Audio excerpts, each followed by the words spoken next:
Il a regardé le ciel, et sa vie s'est effondrée. Pas parce qu'il avait tort, mais parce qu'il avait vu quelque chose qu'on ne devait pas voir. Galilée n'a pas découvert une théorie, il a découvert un problème. Un problème si dangereux qu'il a fallu le faire taire. Dans cet épisode, tu vas comprendre ce que Galilée a réellement vu. Pourquoi cette vision a bouleversé l'ordre du monde. Et pourquoi, encore aujourd'hui, regarder par soi-même reste un acte risqué. Parce que parfois, la vérité ne détruit pas le monde, elle détruit ceux qui la regardent. Parfois, une simple question suffit à détruire une vie. Pourquoi une découverte scientifique peut-elle ruiner un homme? Pourquoi voir la vérité dérange-t-il plus que mentir? Et pourquoi Galilée reste-t-il encore si mal compris? On le présente comme un génie, parfois comme un martyr, parfois comme un héros. Mais rarement comme ce qu'il était vraiment. Un homme ordinaire, qui a simplement osé regarder par lui-même. Imagine un monde où tout semble déjà expliqué, un monde où personne ne doute vraiment de la place de la Terre. Nous sommes à la fin du XVIe siècle. Les certitudes sont solides, les livres se répètent. La Terre est immobile, le ciel est parfait, et l'homme est au centre de tout. Personne ne demande pourquoi, parce que tout le monde sait. C'est dans ce monde que naît Galilée. Galileo Galilei naît en 1564, à Pise. Pas dans une famille puissante, pas dans un milieu privilégié. Son père est musicien, mais surtout, il doute des règles établies. Il expérimente, il vérifie, il ne croit pas une règle parce qu'elle est ancienne. Sans le savoir, il transmet à son fils une idée dangereuse. Une règle n'est vraie que si elle résiste à l'expérience. Galilée grandit dans un monde où apprendre signifie répéter, où comprendre signifie accepter. Mais très tôt, quelque chose cloche. Il observe, il compare. Ce qu'on lui dit ne correspond pas toujours à ce qu'il voit. À cette époque, la science n'est pas une recherche, c'est un héritage. On apprend Aristote, on répète Aristote, on ne le contredit pas. Quand un objet tombe, ce n'est pas une question à tester, c'est une vérité déjà écrite. Mais Galilée fait l'impardonnable. Il teste, il laisse tomber des objets, il mesure, il observe. Et la réalité ne confirme pas les livres. À ce moment-là, quelque chose se brise.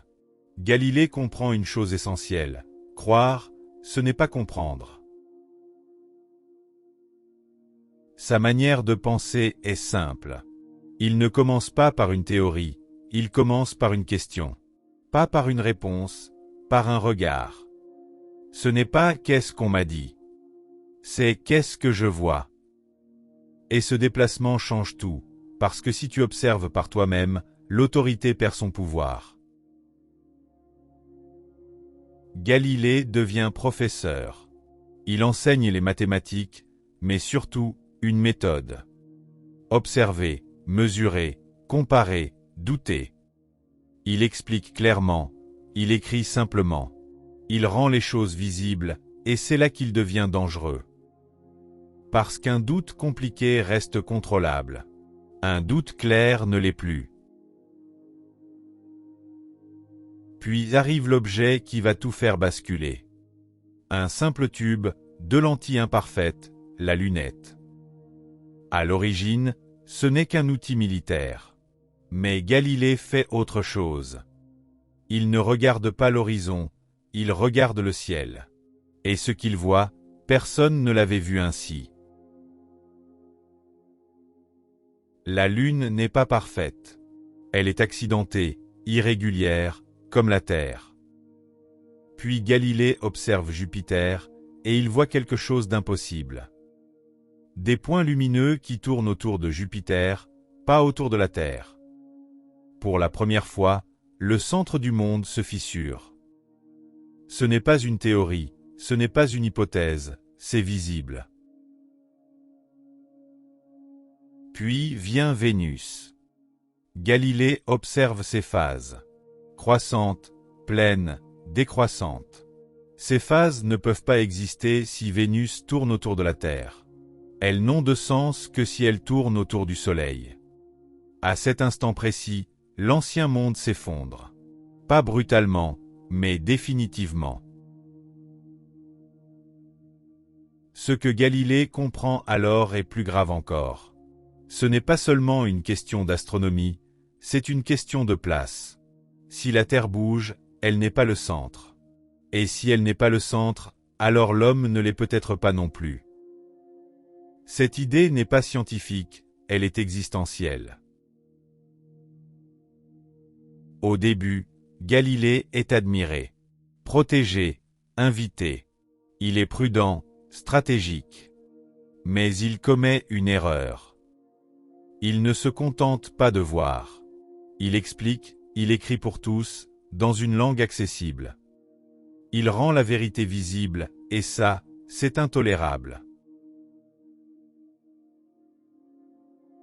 Le conflit n'est pas violent. Il est lent, silencieux, psychologique. On ne lui dit pas « tu as tort », on lui dit « ne parle pas ». Galilée hésite. Parce qu'il n'est pas un rebelle, c'est un homme prudent. Mais il a vu, et quand tu as vu, faire semblant devient impossible.